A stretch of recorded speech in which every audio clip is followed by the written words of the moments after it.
ডাকসু নির্বাচন উপলক্ষে ঢাকা বিশ্ববিদ্যালয় এলাকায় আছেন আমাদের বিশেষ প্রতিনিধি মুহিবুল্লাহ মুহিব। নির্বাচনের খবর জানতে সরাসরি কথা বলবো তার সঙ্গে। মুহিব, ভোট গ্রহণের প্রস্তুতি কেমন দেখছেন? আমি রয়েছি কার্জন হলে। আপনি নিশ্চয়ই জানেন যে বহুল কাঙ্ক্ষিত ডাকসু নির্বাচন আর কিছুক্ষণের মধ্যেই শুরু হতে যাচ্ছে। ইতিমধ্যে বিশ্ববিদ্যালয় এলাকায় কিন্তু নিচ্ছিদ্র নিরাপত্তা ব্যবস্থা জোরদার করা হয়েছে। প্রত্যেকটি প্রবেশ মুখে বসানো হয়েছে তল্লাশি চৌকি। বিশেষ করে বিশ্ববিদ্যালয়ের আইডি কার্ডধারী শিক্ষার্থী ছাড়া কোনো ধরনের মানুষের কিন্তু প্রবেশের এই মুহূর্তে সুযোগ নেই। কোনো ধরনের যানবাহন ভিতরে ঢুকছে না।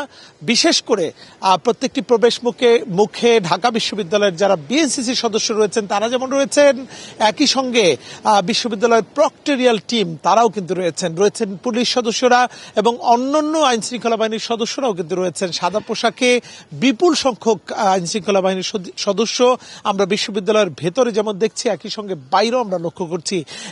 এছাড়া বিজিবির টহল কিন্তু আমরা দেখেছি বিশ্ববিদ্যালয়ের ভেতরে, অর্থাৎ ক্যাম্পাসের ভেতরে তাদের টহল আমরা লক্ষ্য করছি। এবং একই সঙ্গে এই মুহূর্তে আমি কার্জন হলে রয়েছি। আপনি নিশ্চয়ই আমার পেছনে দেখতে পাচ্ছেন যে শিক্ষার্থীরা আসতে শুরু করেছে এবং এখানে কিন্তু শিক্ষার্থীদের ভিড় আমরা লক্ষ্য করছি।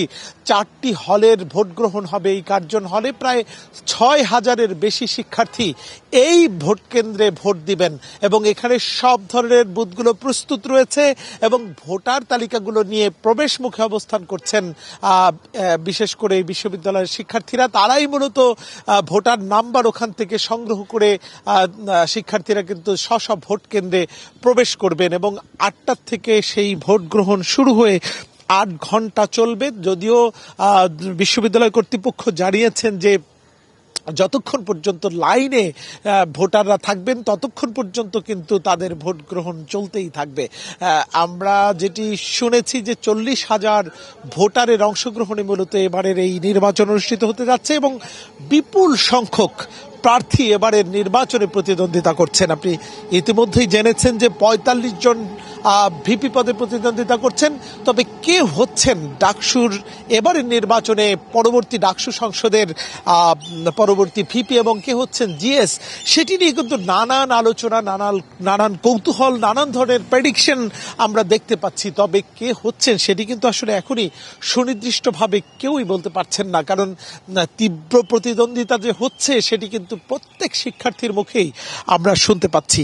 একই সঙ্গে আমরা যেটি আমরা দেখেছি যে অতীতের সবগুলো নির্বাচনের তুলনায়, অর্থাৎ ডাকসুর নির্বাচন অতীত ইতিহাসে যতবারই হয়েছে সেই সব নির্বাচনের তুলনায় কিন্তু এবারের নির্বাচন অনেকটা শান্তিপূর্ণ। কোনো ধরনের অঘটন নেই, কোনো ধরনের বিশৃঙ্খলা নেই। যদিও সামাজিক যোগাযোগ মাধ্যমে উত্তেজনা রয়েছে, কিন্তু সেটি বাস্তবিক অর্থে সেটি কিন্তু ক্যাম্পাসে সরাসরি সশরীরে সে ধরনের উত্তেজনা আমরা লক্ষ্য করছি না। অর্থাৎ অত্যন্ত সৌহার্দ্যপূর্ণ পরিবেশে এবং শান্তিপূর্ণ পরিবেশেই কিন্তু প্রচারণা শেষ হয়েছে। প্রচারণার পরে গতকাল যেহেতু প্রচারণা অনেকটা বন্ধ ছিল এবং বিশেষ করে নির্বাচন কমিশনের নিষেধ ছিল, সেই বিধিনিষেধ মেনে কিন্তু গতকাল সে ধরনের প্রচারণা ক্যাম্পাসে আমরা লক্ষ্য করিনি। তবে আর কয়েক মিনিট, অর্থাৎ 8টার থেকে ভোট গ্রহণ শুরু হলে মূলত কোন দিকে যায়, কে হচ্ছেন এবারের ডাকসু সংসদের, কে হচ্ছেন ভিপি এবং কে হচ্ছেন জিএস, কোন পদে কারা নির্বাচিত হচ্ছেন সেটি হয়তো জানতে আমাদের আর কয়েক ঘন্টা অপেক্ষা করতে হবে। এবং শিক্ষার্থীরা ইতিমধ্যে আসতে শুরু করেছেন। আমরা পরবর্তীতে ভোটের সার্বিক পরিস্থিতি আবারও জানিয়ে দেব। কারণ এই ছিল আমার কাছে কার্জন হলে শিক্ষার্থীদের উপস্থিতি এবং ভোট কেন্দ্রের সার্বিক প্রস্তুতির সার্বিক তথ্য।